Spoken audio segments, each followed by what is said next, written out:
Greetings, everyone. I'm Addison Pollock. I'm the Director of Community Engagement with AARP Indiana.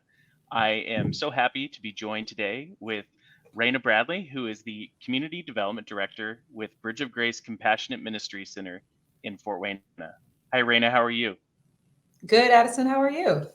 I'm doing really well. It's good to talk to Awesome. you. It's been a while, so thanks for joining. Um, so today, the reason that you are here is we are AARP Indiana. We are interviewing past grantees who participated in our community AARP's Community Challenge Grant program. So Bridge of Grace received a grant in 2019, and I must say, it. I don't want to flatter you too much, but I think this is one of the gold standard projects. So yeah, you're like, Aw, yeah. I'll Uh, take it all. yeah, you'll take it. Yeah. But I just want to plug that. I think that there's so many layers to your project that I thought were, and if you don't mind, would you just kind of talk a little bit about that project, what it was, and just give everyone a little bit of a feel for what the goals were and things like that. Absolutely. So back in, I think our grant was in 2019. Back in 2019, Bridge of Grace was stoked to receive a community challenge grant from the AARP. And our goals were really to celebrate the diversity and history and culture of our neighborhood by hosting intergenerational community events, but also by really activating our public space. So what did we do? We were building upon our existing work. So Bridge of Grace does a lot of tactical urbanist projects that center our community members in those projects. So it's not just work for our community, it's work with our community. And our community had told us they wanted to see more pride reflected in our neighborhood. They wanted more beauty. They wanted more opportunity to engage with one another socially. And the AARP Community Challenge Grant gave us a great opportunity to fund some of those projects. So, in short, what we did is we created community banners that featured the faces of the residents from our neighborhood. Our neighborhood is Mount Vernon Park, so the banner said MVPs. We're the real MVPs. So I'm very hokey, so it made me super happy. But the whole idea was to present them as the most important element of our neighborhood, right? We ended up getting 55 banners up, but the way we got their portraits for the banners was by hosting these awesome like community storytelling events where we asked them to come out and share with one another a story around a certain theme. So I think our first theme was new beginnings, and I think our second theme was just kind of like the community, the neighborhood. What do you like about being here? And the idea was you come out, tell us a story, we potluck, we get together, love each other a bit, and then you tell your story and you go out in the lobby and you get your portrait done. And most people came because, oh, I get a professional portrait. But it was really tough to get them out in the hall when stories started being told because everybody wanted to hear the other person's story about their journey, their new beginning. So all in all, it was a ton of fun. We got 55 banners up and they're still flying. So still showing off that MVP pride and hopefully giving some energy to the folks in our community. Absolutely.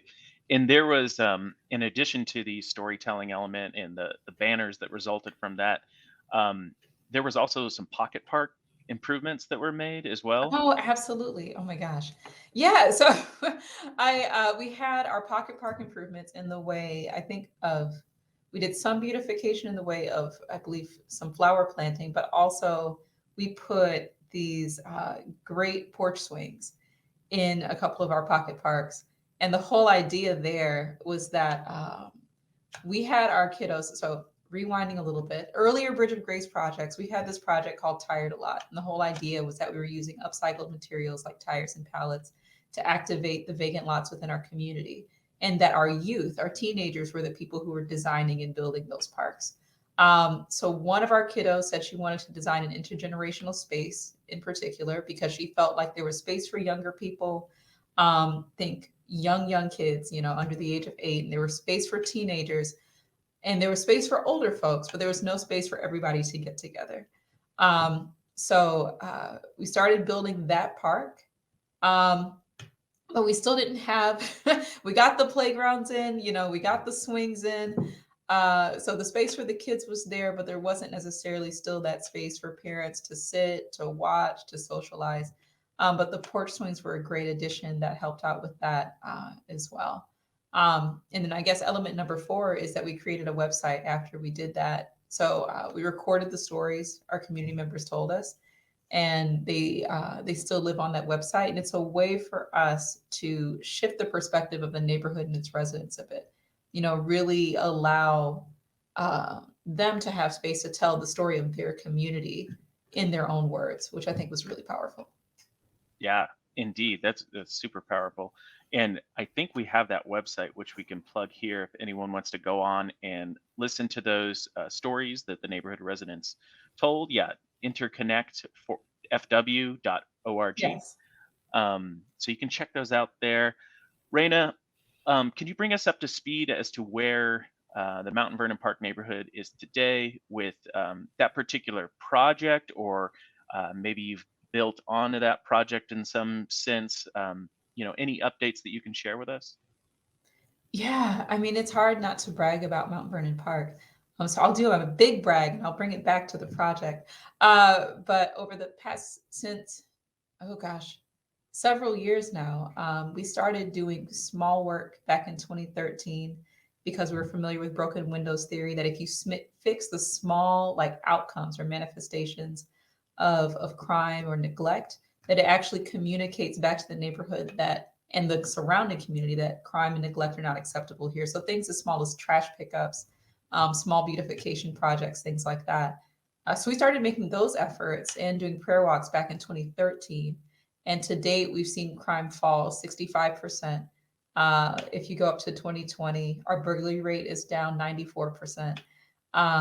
We've renovated 23 homes. We've maintained 22 vacant lots. The community has just grown a lot, and we're seeing a lot of really tremendous progress. And when I first moved out here, I have to say it was quiet. If you walk down the streets in this neighborhood in August, you wouldn't see a child outside. You would barely see another adult outside, and it was just really quiet because there wasn't that sense of community and trust here. Now you see bikes all over the sidewalks. um, you can't enter, you can't leave your home, you can't leave your front door without a child waving at you, or yelling something at you sweet, usually something sweet. But it's great. So the nature of the community has changed. But coming back to the public space projects themselves and the pocket parks, we've seen a lot of great momentum come out of the pocket park projects and the public space right-of-way projects.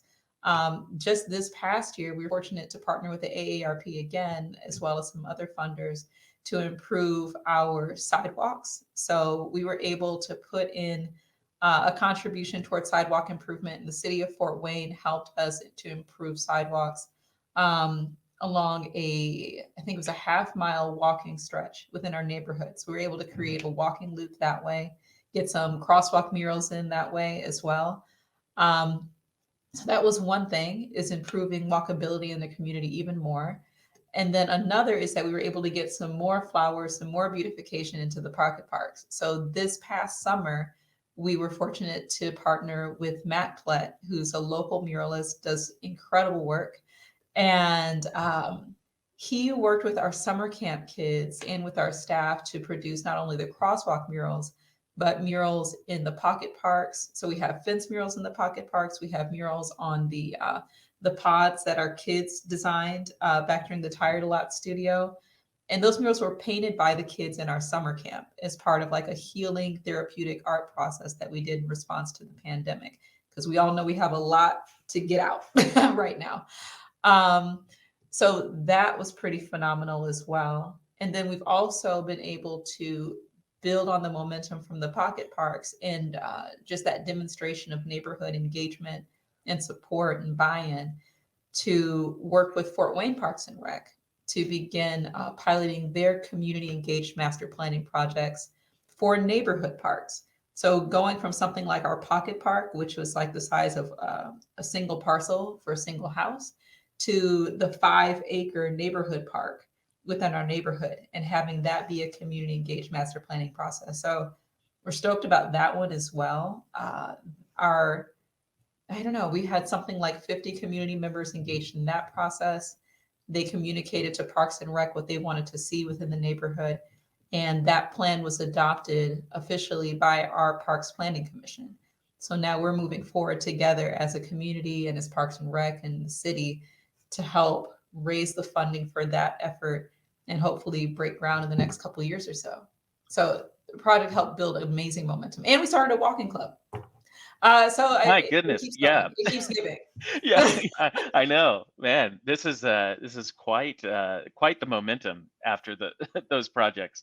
Yeah, that's incredible. I love the fact that that one this one grant could it's just part of a larger story, right? Of bringing neighborhood residents together around one, and then there's the next project, and then there's the next one, and it's not only the development in community, but development of community, which I love that approach. Um, yeah, Bridge of Grace is just such a fantastic organization.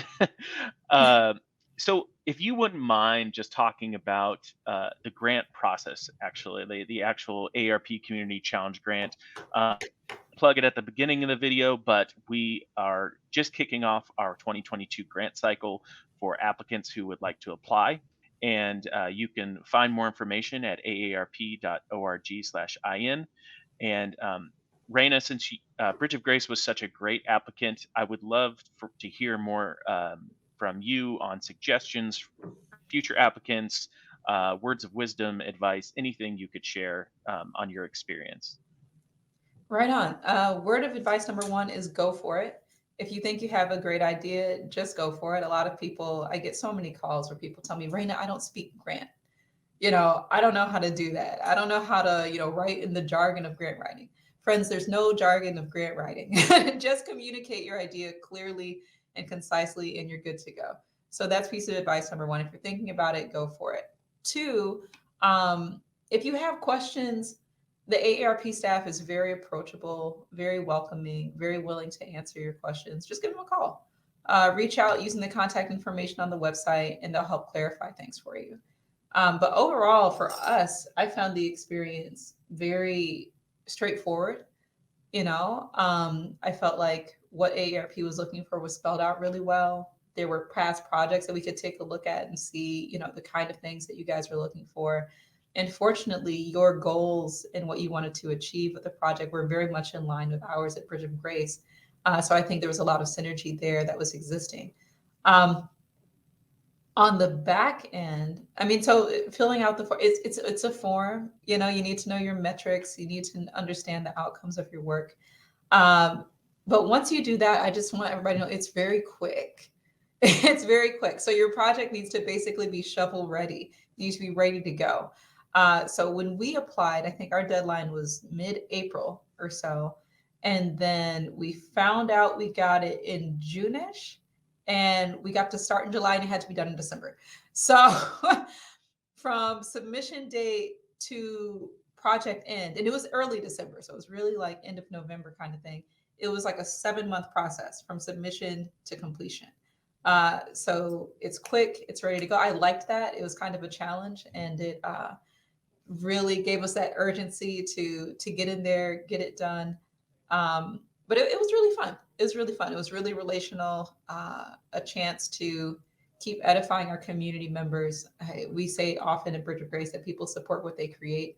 So I guess that's the other piece of advice I'd have for folks is if you're doing something as a community challenge grant, engage your community in the process. Ask them what their ideas are. Ask them what they would like to see within the community. Ask them what their dreams are for the community. Ask them what they love most about their community. And then if there's anything between those two, between what their dream is and what they love, help them address that delta. Forgive me, I'm a math nerd. It's a delta, right? Help them address that gap with whatever your proposal is. And then I think if you do that, you can get a lot of really great buy-in, and it becomes an opportunity to not just produce cool projects and cool work, but to produce work that's really catalytic in that it builds up your neighborhood and its residents and their confidence in their own ability to shape and create change. Yeah, you've hit all the major points of why the grant actually exists, why this grant program exists. You're talking about catalytic projects. So, when we conducted our launch video, I provided a little bit of advice as to what projects we're looking for. Those that spark long-term change are so important.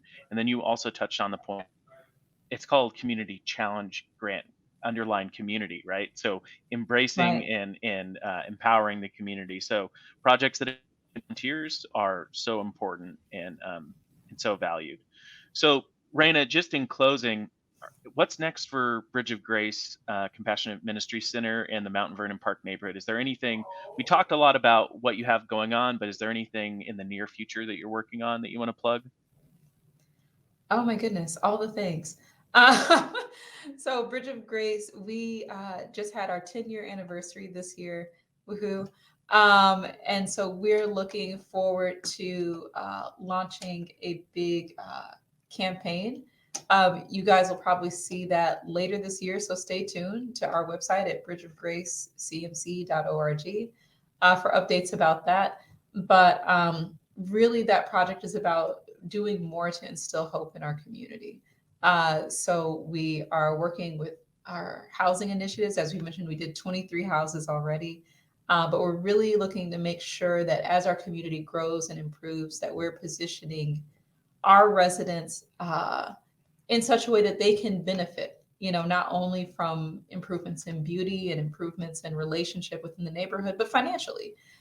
So often when work is done in community that's meant to lift and serve up the group, it ends up pushing that group out because of rising property values. So we're working very, very hard to make sure that we position our residents to come out as the champions of, of these improvements.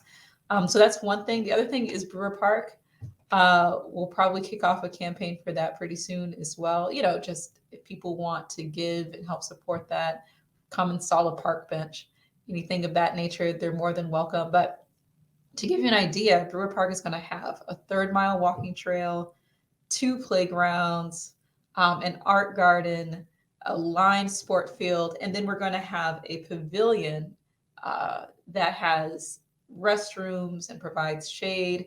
But the big thing is that it provides running water. And as soon as you have running water in a Fort Wayne community park, that park becomes eligible to be a site for summer lunches. 100% of our kids in our local elementary school receive free and reduced lunch. So in the summer, there's an issue with food insecurity within our community. And we're hoping that that park improvement can help address that food insecurity.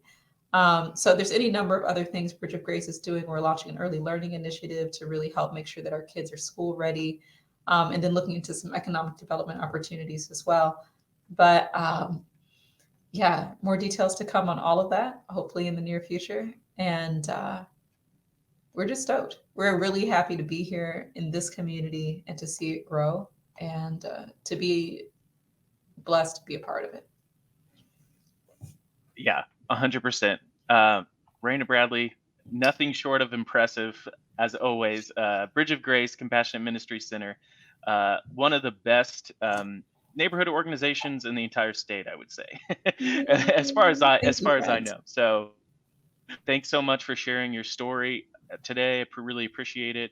I do want to remind viewers that the AARP Community Challenge Grant application period for our 2022 cycle is now open. You can go to aarp.org/in to find more application We'll do it. materials. Yeah, as Raina mentioned, give it a shot. You never know what can result. And then our applications are due March 22nd by 5 p.m. Eastern time. So until next time, thanks so much.